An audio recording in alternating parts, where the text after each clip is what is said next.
시편 23편은 정말 매력입니다. 아름답죠? 혹자는 이 시편 23편을 시편 중에 시편이라고 이야기했습니다.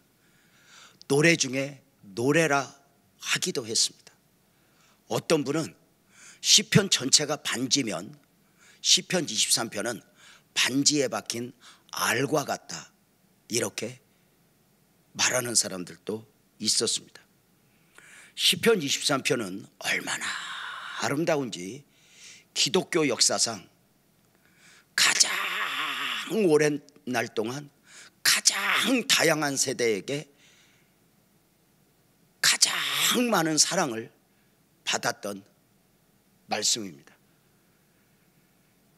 기독교 역사 속에서 보면 이 시편 23편을 가사로 하여서 곡을 붙여 노래 되어진 것이 얼마나 많은지 모릅니다. 저는 어릴 적 교회에 다녔습니다. 교회를 가면 제일 먼저 찬송과 계도에 이렇게 쓰여진 글씨로 불렀던 노래들이 생각이 납니다. 여호와는 나의 목자시니 내가 부족함이 없으리로다. 주는 나를 기르시는 목자요 또 선한 목자 되신 우리죠. 이렇게 말입니다. 여러분들도 어릴 적 그렇게 노래하지 않았습니까? 시편 23편 참으로 얼마나 그 수를 헤아릴 수 없을 만큼 많은 곡들로 노래되어졌는지 잘 아실 줄 압니다. 어린아이가 불러도 좋을 만큼, 젊은이들이 리듬감을 타면서 불러도 좋을 만큼, 그리고 경건한 예배 중에 불러도 좋을 만큼, 또 전문 성악인이 불러야 할 정도의 곡으로 노래되어진 것들도 많이 있습니다. 시편 23편은 지금까지도 다양한 곡을 붙여서 노래가 되어졌지만 앞으로도 더 많은 곡으로 노래가 되어질 것입니다. 은혜교회 성도님들, 시편 23편이 이렇게 가장 오랜 동안 가장 다양한 사람들에게 가장 사랑스럽게 노래가 불리워질 수 있었던 이유가 무엇이겠습니까? 노랫말이 아름다워서? 하나님의 말씀이어서? 다윗이 노래했기에? 무엇일까요? 물론 시편 23편이 그렇게 많은 사람들에게 사랑을 받는 이유는 노랫말이 아름답기도 하지만, 하나님 말씀이기도 하지만, 다윗이 노래하였기에도 이지만, 시편 23편에 담긴 배경, 스토리 때문입니다. 시편 23편의 배경을, 그 스토리를 알면 그 시편 23편을 대하는 느낌이 달라지는 것입니다. 은혜교회 성도님들은 시편 23편의 배경을 어떻게 이해하십니까? 우리가 잘못 생각하면 시편 23편은 다윗이 그 인생 중에 가장 행복한 시기에 여행을 떠나서 푸른 벌판을 보며 어릴 적 목동의 추억을 살려 여호와는 나의 목자시니 내가 부족함이 없습니다 고백한 것 같지만 아니라는 것입니다. 주경학자들은 시편 23편의 배경을 사무엘하 15장 16장이라 합니다.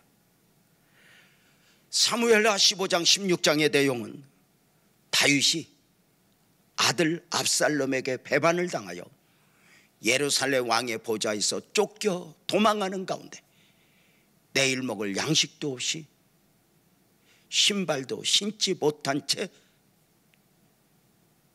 갈 바를 모르는 가운데 뒤에서는 다윗을 죽이겠다고 몰고 오는 군대들이 있어지는 가운데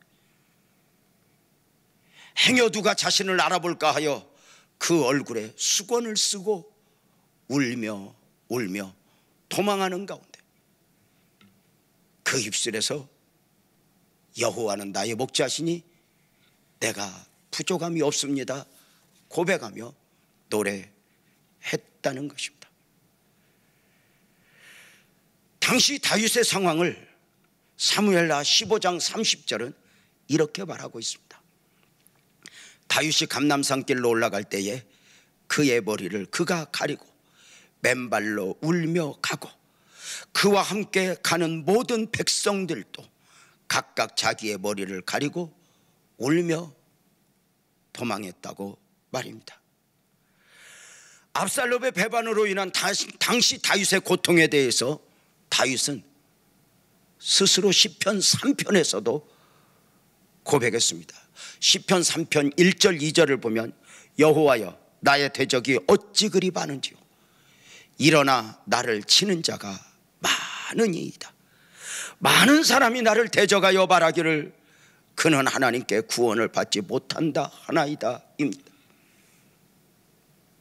사람들이 다윗을 비방하며 이제 다윗은 끝났어, 다윗은 버림받은 거야, 그렇게 저주했을 뿐만 아니라 다윗을 향하여 돌을 던지며 다윗을 죽이고자 하는 자의 입장에서 다윗을 비방했습니다. 다윗이 힘이 있을 때는 사울은 천천히요 다윗은 만만이라 외쳤던 사람들이 정치적 힘의 중심이 다윗에게서 아들 압살롬에게 옮겨가자 이내 저들은 변하여 압살롬 편에서 다윗을 비방하고 저주했던 것입니다. 다윗은 신발도 신지 못한 채 내일 먹을 양식도 없이 자신을 죽이려 오는 많은 군대들 가운데 갈 바를 몰라 머리에 수건을 쓰고 울며 그 입술로 여호와는 나의 목자시니 내게 부족함이 없으리로다 고백을 했던 것입니다. 여호와를 목자로 삼는 믿음이었습니다. 시편 23편의 배경을 이렇게 이해하는 가운데 다윗이 나는 부족함이 없습니다 고백했다면 그 의미는 무엇이겠습니까? 다윗이 부족함이 없다고 고백했다 해서 부족함이 없었겠습니까? 모자람이 없어서 모자라지 않다고 했겠습니까? 다윗은 모든 걸 잃어버렸습니다. 왕의 보좌에서 쫓겨 도망하는 중입니다. 다른 사람도 아니라 아들에게 배반을 당하여 쫓겨 도망하는 가운데 그 아들이 죽이겠다 합니다.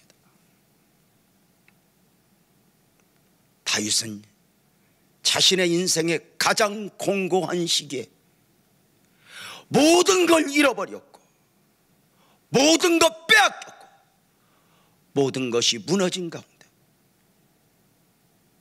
나는 부족함이 없습니다 입술로 고백한 것입니다.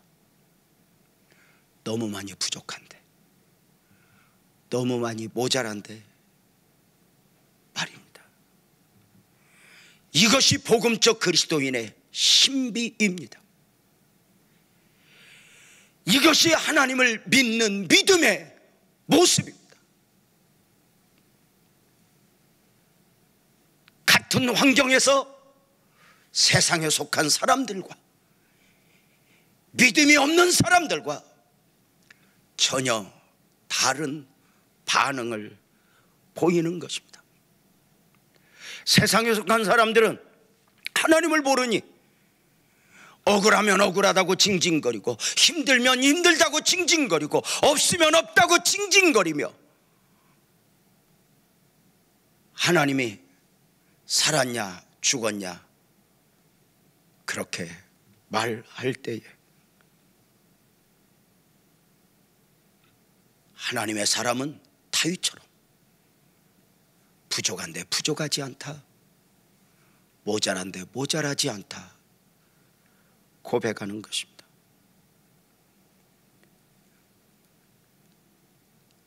믿음은 반응이라는 말이 있습니다. 모든 상황 속에서 나는 복음적 그리스도인으로서 반응을 보이는가? 바울은 감옥에서 기도하고 찬송했습니다. 놀랍게도 그 기도와 찬송은 옥문을 열어버렸습니다. 욥기서 2장 10절에 보면 욥은 그 처절한 고난 가운데서 입술로 범죄하지 않았다 합니다. 욥기서 1장 22절에서는 욥은 이 모든 일에 욥은 범죄하지 아니하였을 뿐만 아니라 하나님을 향해서도 원망하지 않았다 이렇게 말합니다. 여러분은 어떠십니까? 여러분은 여러분의 삶 속에 기억에 남을 만큼 믿음의 고백은 있어 보셨습니까?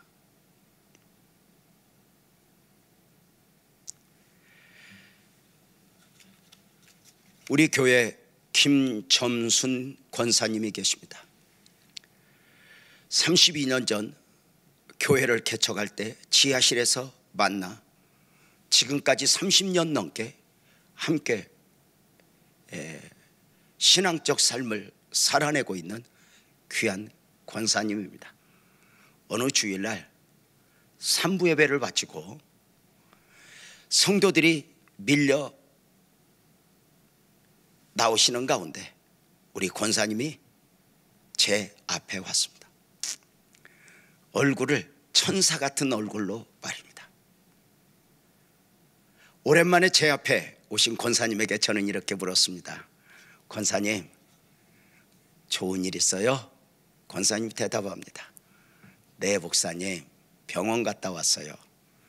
검진 받았구나, 권사님. 네. 결과는 목사님, 암 말기래요. 저는 깜짝 놀랐습니다.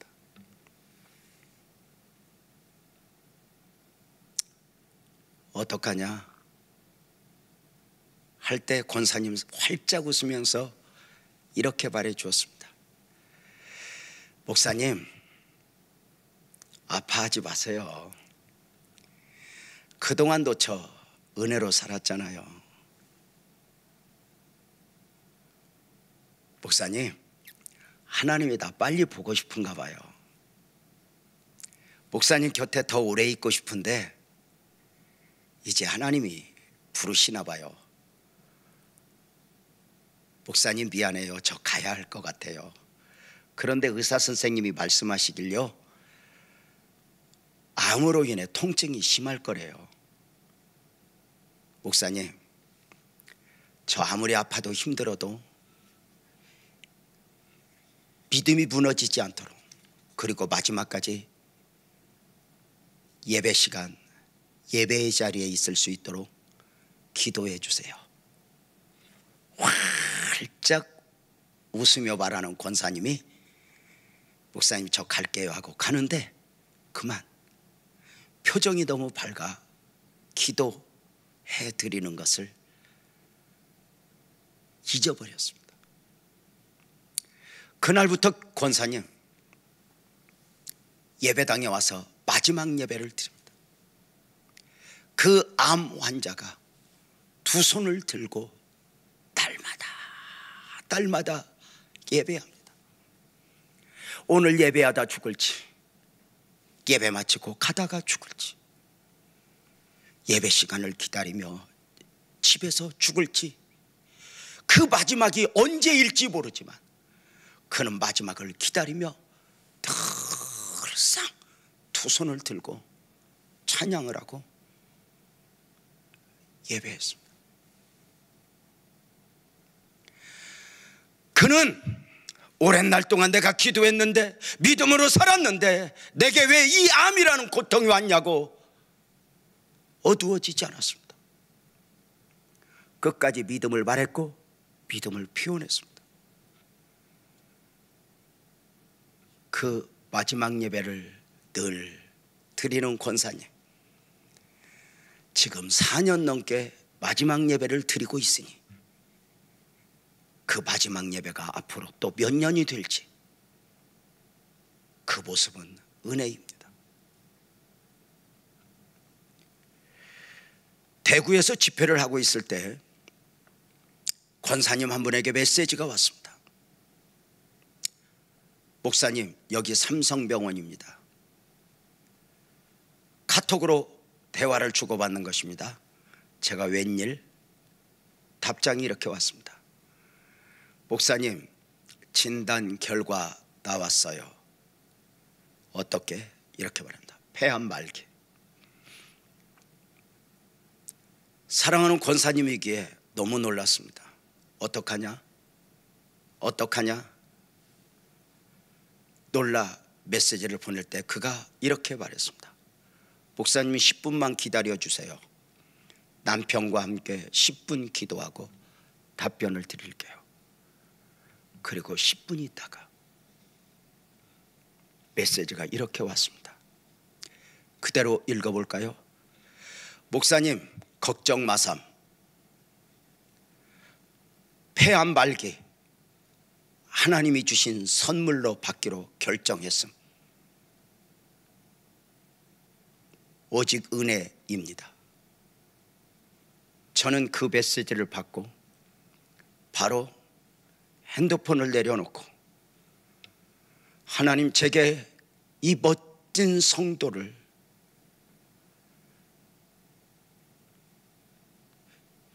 이 멋진 고백을 최악의 상황 속에서 믿음을 바라는 성도를 성도로 목회할 수 있게 해주셔서 고맙습니다 하고 무릎을 꿇어 기도했습니다. 아셔야 할 것이 있습니다. 지금까지 말씀드린 이런 하나님의 사람들의 고백은 포기가 아니라는 것입니다.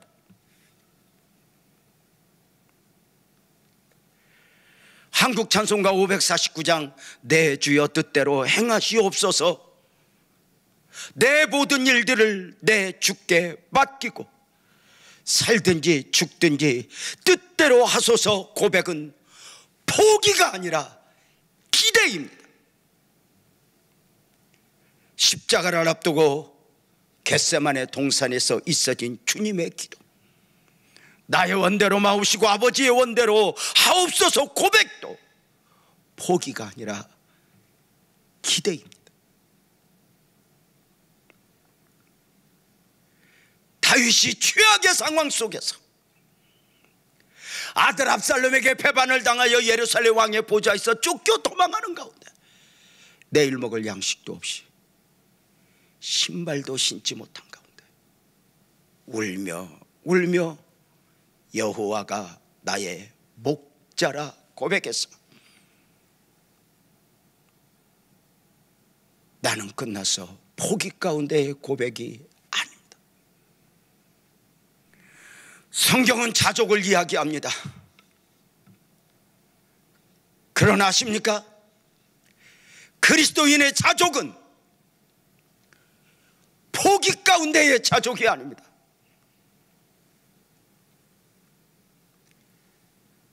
마지막까지 기대 가운데의 자족이 믿음입니다.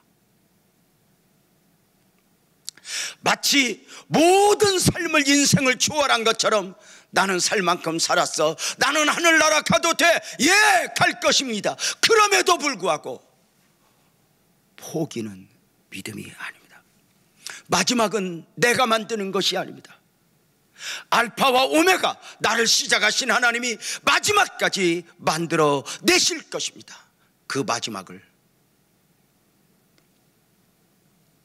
내가 사는 것은 내가 사는 것이 아니게 그 마지막을 하나님께 드리는 것, 하나님께 맡기는 것, 이것이 믿음인 것입니다. 끝까지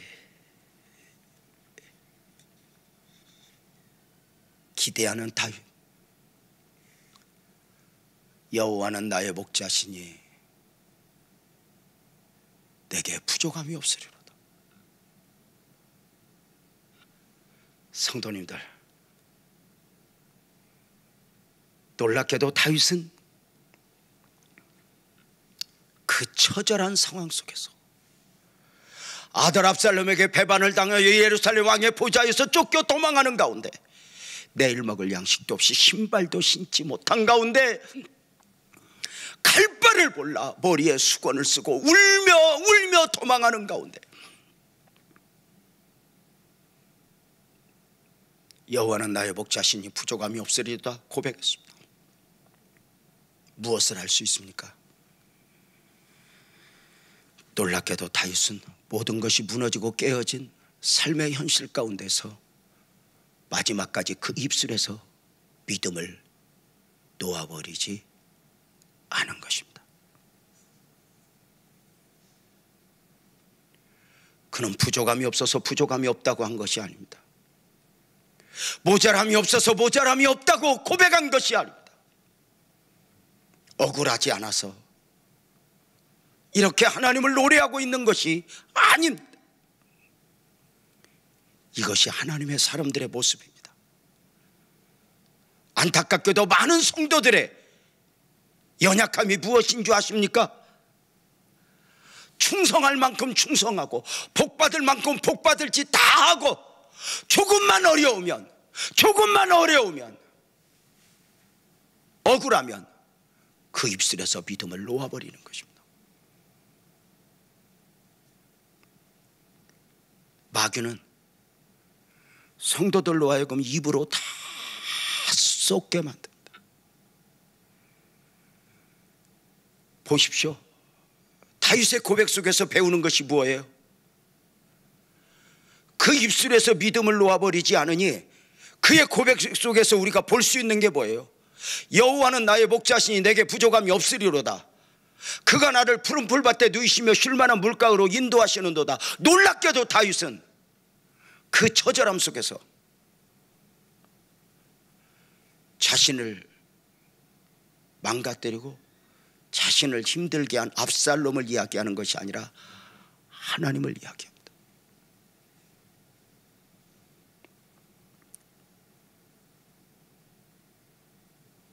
복음적 그리스도인들은 누구 때문에 무엇 때문에 망가지지 않습니다.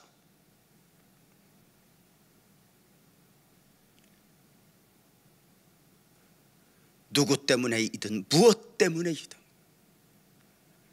더 크신 하나님을 믿고 그 하나님을 기대하기 때문입니다.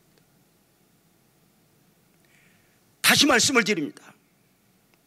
다윗은 아들 압살롬에게 배반을 당하여 예루살렘 왕의 보좌에서 쫓겨 도망하는 가운데 압살롬을 바라지 않습니다.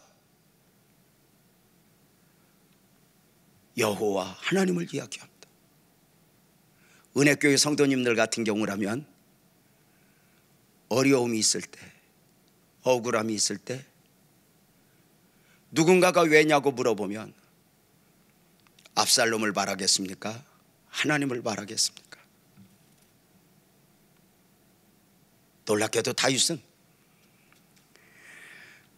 나를 힘들게 한 사람, 나를 억울하게 한 사람, 내 삶을 짓밟아버린 압살롬을 말하는 것이 아니라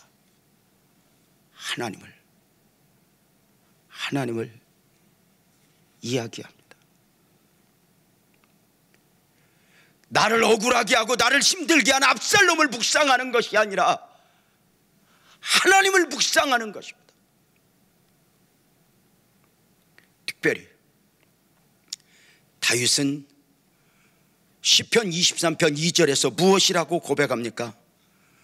그가 나를 푸른 풀밭에 두이시며 쉴만한 물가로 인도하시는 도다라고 말입니다.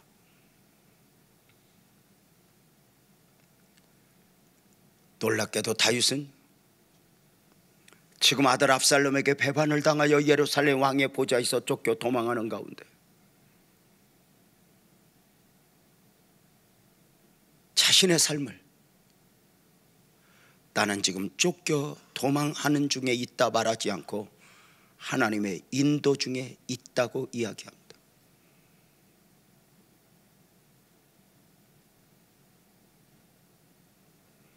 자신의 삶을 누구 때문에 무엇 때문에 사람으로 말미암음이 아닙니다.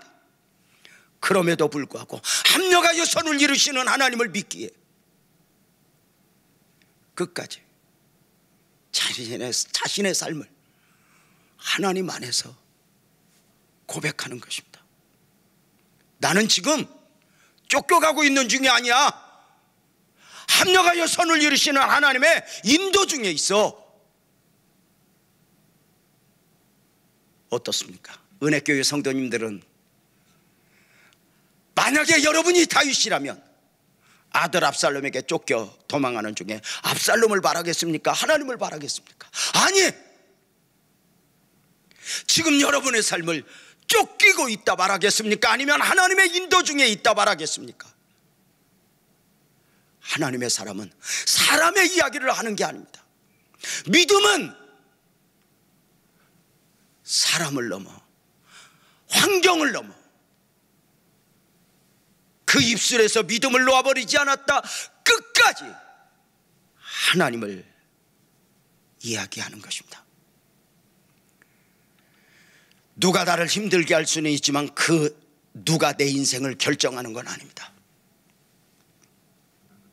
누가 내 것을 빼앗을 수 있지만 그 누가 내 인생의 마지막을 결정하는 것은 아닙니다.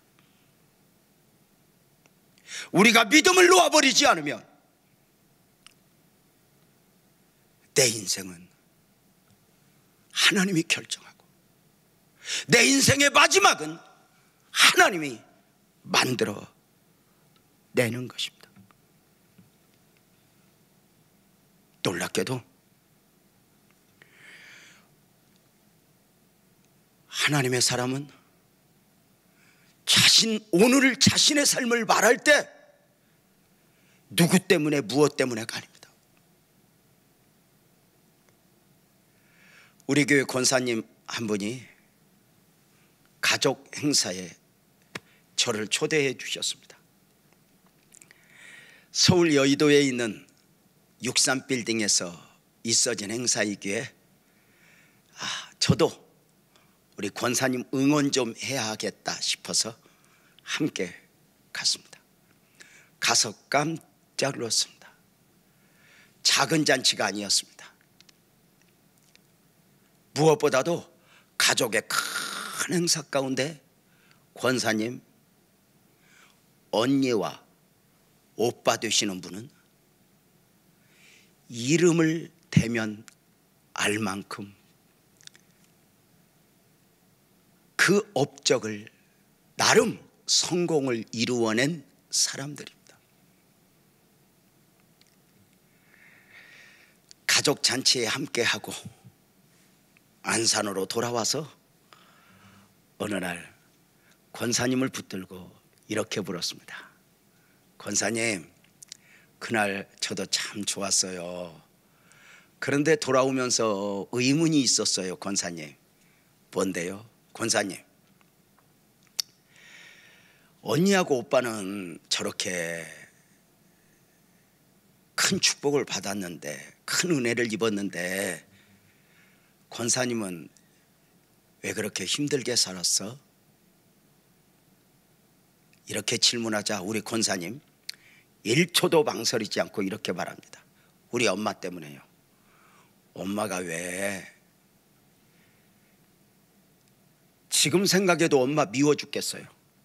엄마가 언니와 오빠만 대학을 보내고 저는 대학을 보내지 않았어. 그래서 공부를 한 언니와 오빠는 저렇게 잘 나가는데 나는 지금 이렇게 살아요. 안타까웠어요. 무엇이? 그 권사님 어머니 돌아가신 지 20년 됐어요. 아직도 20년 동안 엄마 탓하며 엄마 이야기하며 자기 인생을 하나님에서 말하지 못하는 그가 안타까웠어요. 저는 은혜교회 성도님들이 아실지 모르지만 서울 근교에 있는 안산에서 목회를 합니다. 안산은 제가 목회하고 있는, 제가 살고 있는 안산은 지금은 참 좋아진 경우입니다. 축복의 도시고 은혜의 도시라 이렇게 말씀을 드릴 수 있습니다. 그러나 32년 전 제가 안산에 올 때 안산은 참 힘들고 어려운 도시였습니다. 서울 시내에서, 대한민국에서 힘들고 지친 영혼들이 다 망하면, 부도나면, 이혼하면 안산으로 왔습니다. 100만 원만 들고 와도 방을 얻을 수 있었고, 그리고 자신들을 내려놓으면 남편은 공단에, 아내는 식당에 가서라도 다시 일어설 준비를 할 수 있었기 때문입니다. 당시 안산은 좋은 도시가 아니었습니다. 범죄율도 높고 마음들도 행복하지 않았습니다. 그래서 사람들이 안산에 와서 오래 살고 싶은 사람이 없었습니다. 빨리 자리 잡고 떠나야지. 조금만 삶의 여유가 있으면 수원으로, 서울로 삶의 터전을 옮겼습니다. 그래서 안산의 유명한 이야기가, 안산에, 산의 안산에도 안산에 살 수밖에 없는 데가 안산이다, 이렇게 말이 나올 정도로 어려운 도시였습니다. 그 성도들과 함께 목회하면서 성도님들 생각을 바꾸어주고 싶었습니다. 성도들에게 묻습니다. 당신이 안산에 오신 이유가 무엇입니까? 여러 가지로 대답합니다. 어려워서요, 힘들어서요. 어떤 이는 이렇게 말합니다. 직장 따라서요.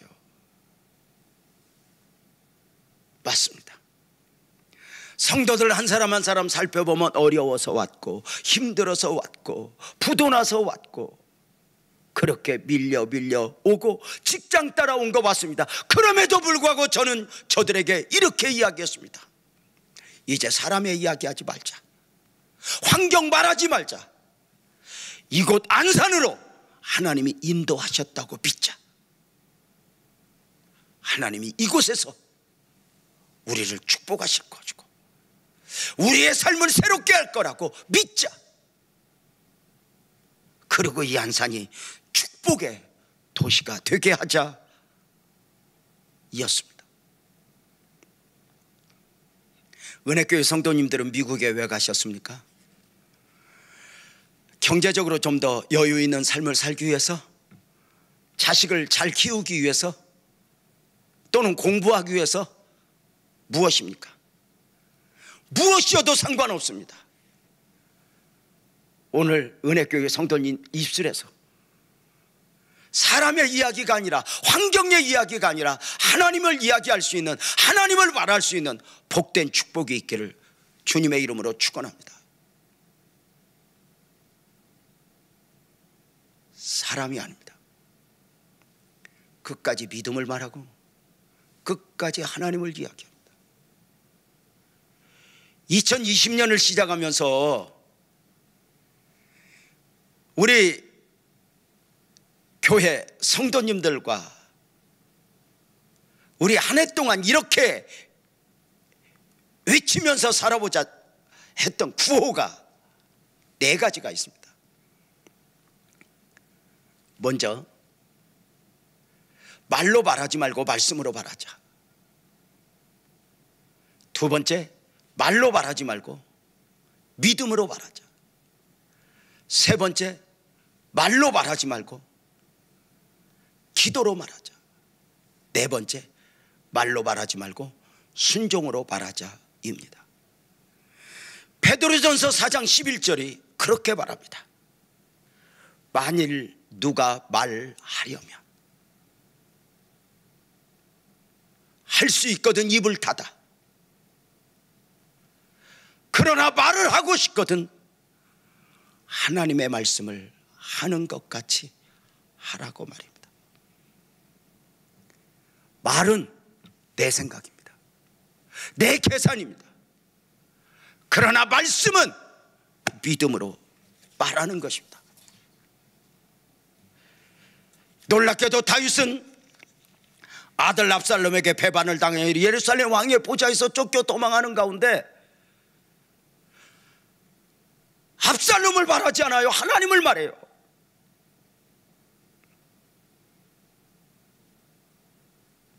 자신은 쫓겨가고 있다고 말하지 않아요. 하나님의 인도 중에 있다고 말해요.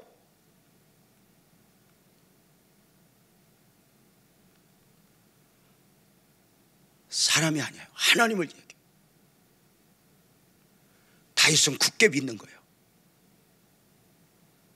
그 처절한 상황 속에서 누가 나를 힘들게 해도 누가 나를 억울하게 해도 그들이 내 인생을 결정하는 것이 아니라고 말입니다. 최악의 상황이지만 이 상황이 내 인생을 결정하는 것이 아니라고 말입니다. 내 인생을 결정하는 분은 오직 하나님이라고 말입니다. 이것이 여호와를 목자로 삼는 영성 아니겠습니까? 놀랍게도 다윗은 여호와는 나의 목자시니 내게 부족함이 없으리로다 고백합니다. 다윗은 하나님은 나의 목자라고 말하는 것이 아니라 여호와는 나의 목자라 고백합니다. 왜 그랬을까요? 성경에 보면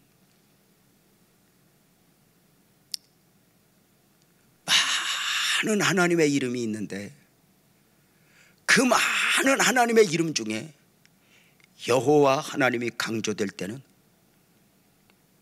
하나님의 거룩과 하나님의 언약과 관계가 있습니다. 하나님이 하나님 자신을 표현할 때, 언약을 주실 때, 말씀을 주실 때 꼭 나 여호와는 이리 말씀해 주셨습니다. 다윗이 하나님은 나의 목자라 말하지 않고 그 최악의 상황 속에서 아들 압살롬에게 배반을 당하여 예루살렘 왕의 보좌에서 쫓겨 도망하는 가운데 내일 먹을 양식도 없이 신발도 신지 못하는 가운데 이 처절한 상황 속에서 여호와는 나의 목자시니 내게 부족함이 없습니다 고백했던 이유가 무엇인지 아십니까? 언젠가 내게 주셨던 언약의 말씀, 약속의 말씀을 붙잡고 놓아버리지 않은 것입니다. 왜냐하면 결국은 말씀대로 될 것을 믿기 때문입니다. 사람이 나를 힘들게 할 수는 있지만 사람이 내 인생을 결정하는 게 아닙니다. 사람이 나를 도울 수 있지만 사람이 나를 축복하는 것은 아닙니다. 내 인생을 결정하고 내 인생을 축복하는 것은 오직 하나님입니다. 다윗은 하나님이 주신 언약의 말씀을 받았습니다. 나와 내 집이 무엇이간데 이렇게 축복하시나이까. 그 받았던 말씀을 가슴에 담고 처절함 속에서도 결국은 말씀대로 될 거야, 말씀대로 될 거야, 말씀을 붙잡고 있습니다. 은혜교회 성도님들은 가장 힘들고 어려울 때 밧줄을 부여잡듯 붙잡을 말씀이 있으십니까? 레마의 말씀이 있으십니까? 언젠가 한기용 목사님을 통하여 주셨던 말씀, 언젠가 여러분이 성경을 읽으면서 깊은 은혜에 잠겨 받았던 말씀, 그 어떤 가운데도 흐려지지 않고 붙잡을 수 있는 말씀이 있냐고 말입니다.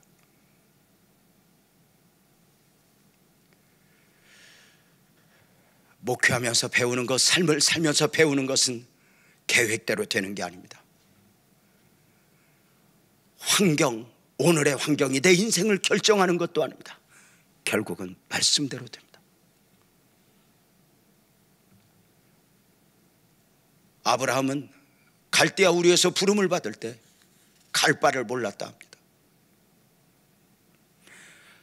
그럼에도 불구하고 그가 하나님의 부르심을 쫓아 걸음을 옮길 수 있었으면 말씀을 쫓아입니다.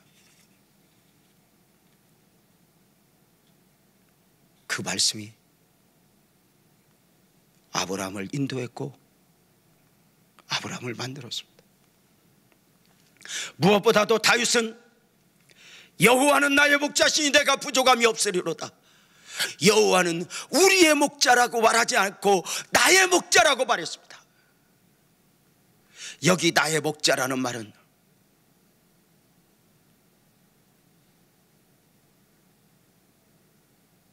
자신이 경험한 하나님을 이야기합니다.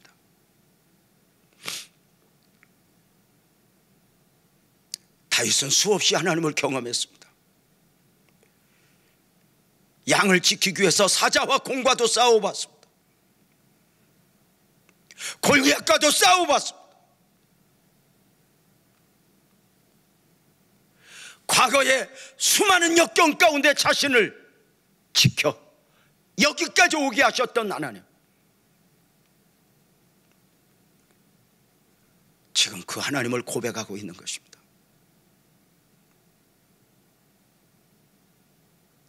그 하나님은 나의 하나님입니다.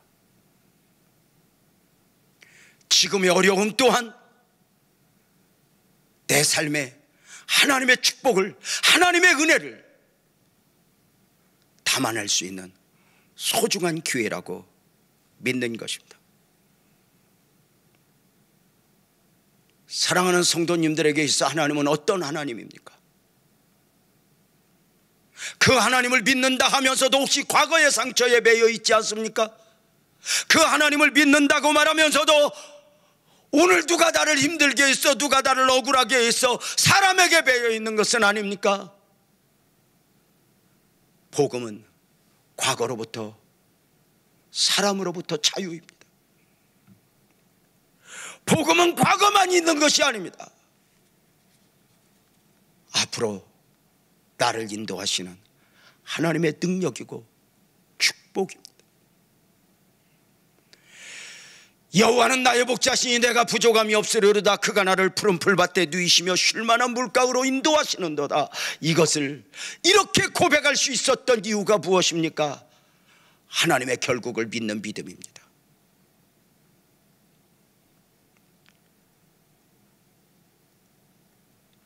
아들 압살롬에게 배반을 당하여 쫓겨 도망하는 가운데 내일 먹을 양식도 없이 신발도 신지 못한 가운데 수많은 사람들의 저주 가운데 울며 울며 가고 있지만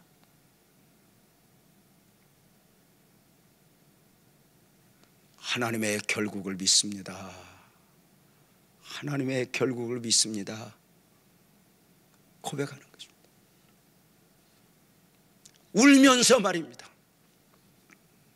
다윗이 왜 울었습니까? 아무리 믿음이 좋아도, 아무리 강한 자여도 힘든 건 힘든 것입니다. 이것이 인간의 연약함입니다. 힘이 안 들어서 믿음이 아닙니다. 믿음만 좋아서 믿음이 아닙니다. 내 안에 두려움도 염려도 있으면 입술에서 믿음을 놓지 않습니다. 지금 자신의 삶을 자신의 생각으로 판단하지 않고 믿음을 말합니다. 나는 지금 쫓겨가는 중이 아니라 하나님의 인도 중에 있다고 말입니다. 32년 동안 목회하면서 힘들고 어려운 과정 많이 겪었습니다.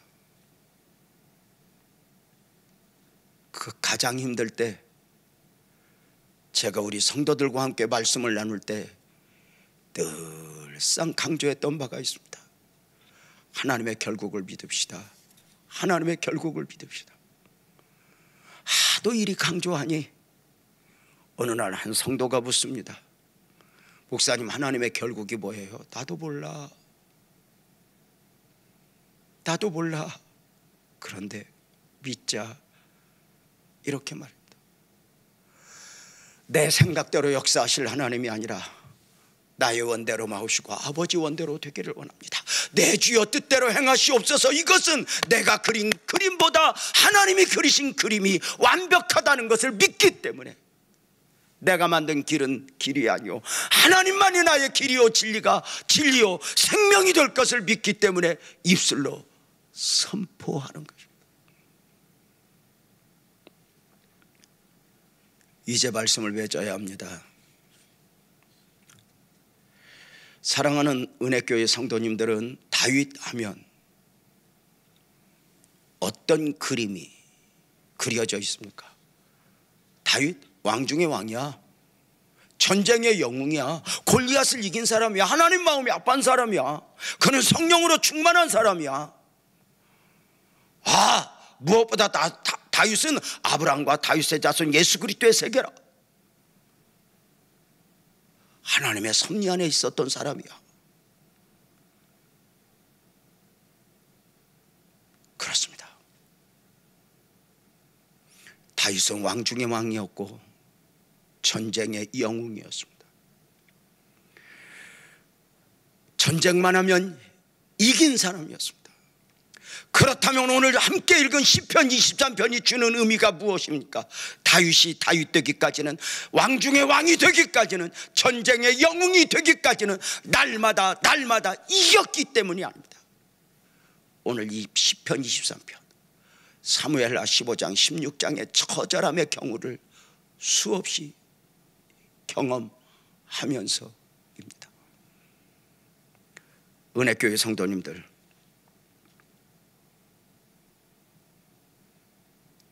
멀리서 이 유재명 목사가 한기용 목사님을 사랑하고 한기용 목사님을 위해서 기도하는 이 유재명 목사가 여러분을 응원합니다. 믿음으로 일어서십시오. 코로나19 지나갈 것입니다. 힘들기는 하지만 가장 귀한 선물을 우리에게 안겨주고 갈 것입니다. 은혜교회는 그러할 줄로 믿습니다.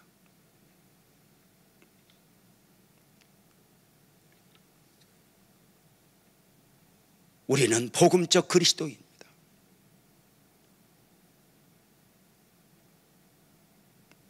최악의 상황 속에서 그 입술에서 믿음을 놓아버리지 않고,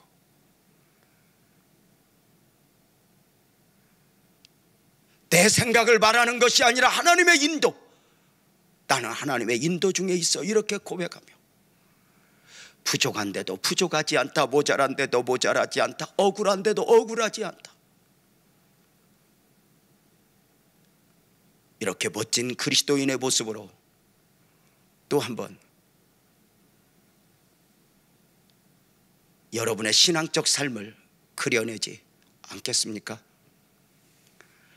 다윗에게 목자가 되어 주셨던 그 하나님은 지금도 살아계십니다. 그리고 여러분의 목자가 되어 주실 것입니다. 그리고 여러분의 삶을 풍성하게 하실 것입니다. 그 소망 가운데, 그 믿음 가운데 은혜교회 성도님들과 함께 4가지 구호를 다시 한번 강조하며 말씀을 뵙습니다. 말로 말하지 말고 말씀으로 말하자. 말로 말하지 말고 믿음으로 말하자. 말로 말하지 말고 기도로 말하자. 말로 말하지 말고 순종으로 말하자. 왜요? 하나님이 우리 모두의 하나님이고, 우리는 그 하나님의 백성이니까.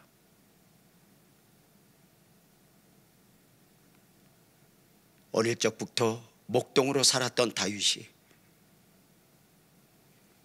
여호와는 나의 목자라고 고백합니다. 단 하나의 표현입니다. 나는 하나님 아니면 안 됩니다. 오직 하나님이어야 합니다. 다른 것 다 무너지고 깨어져도 나는 하나님만 있으면 됩니다. 하나님이면 충분합니다. 주님께 나를 맡깁니다. 은혜교회 성도님들 중에 하늘의 별처럼 빛나는 믿음의 축복, 그리고 그 은혜를 쌓아가는 복된 하나님의 사람들이 많아지기를 주님의 이름으로 축복합니다.